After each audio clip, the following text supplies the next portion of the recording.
Have you ever felt like you're in the middle of a storm? Not a literal one with rain and thunder, but a storm in your life? Maybe it's chaos at work, stress at home, or just that overwhelming feeling that the waves of life are about to swallow you whole. If you've ever felt that way, you're not alone. There's a powerful story about Jesus and his disciples that speaks directly to this. They were in a boat, crossing a lake, when a furious storm suddenly came up. The waves were crashing over the boat, and it was starting to fill with water. The disciples, many of whom were experienced fishermen, were terrified. They thought they were going to drown, and where was Jesus during all this chaos? He was in the stern, sleeping on a cushion. The disciples, in a panic, woke him up and cried, "Teacher, don't you care if we drown?" Imagine their fear and desperation. They were with the one they believed was the Messiah, yet they felt completely abandoned and helpless in the face of the storm. How often do we feel the same way?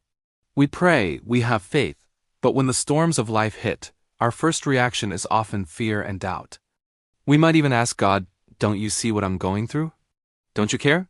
Jesus woke up and he didn't panic. He simply stood up, looked at the storm, and said to the wind and the waves, "Quiet, be still." And just like that, the wind died down and it was completely calm. The storm that was threatening to destroy them was silenced with just a few words.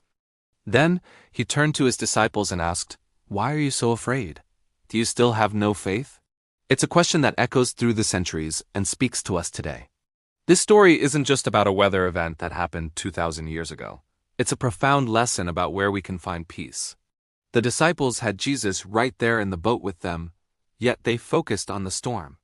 They let the wind and the waves dictate their emotions. The truth is, we can't always control the storms around us. Life will throw challenges and unexpected crises our way. But we can choose where to focus our attention. We can either fixate on the raging chaos, letting fear take over, or we can turn to the one who has the power to bring peace to any situation. Finding peace in the midst of chaos doesn't mean the storm instantly disappears. Sometimes it does, but often it means finding a deep, unshakable calm within yourself, knowing that you're not alone in the boat. It's trusting that the one who can calm the seas can also calm the turmoil in your heart. So the next time you feel the storms of life raging, remember this story.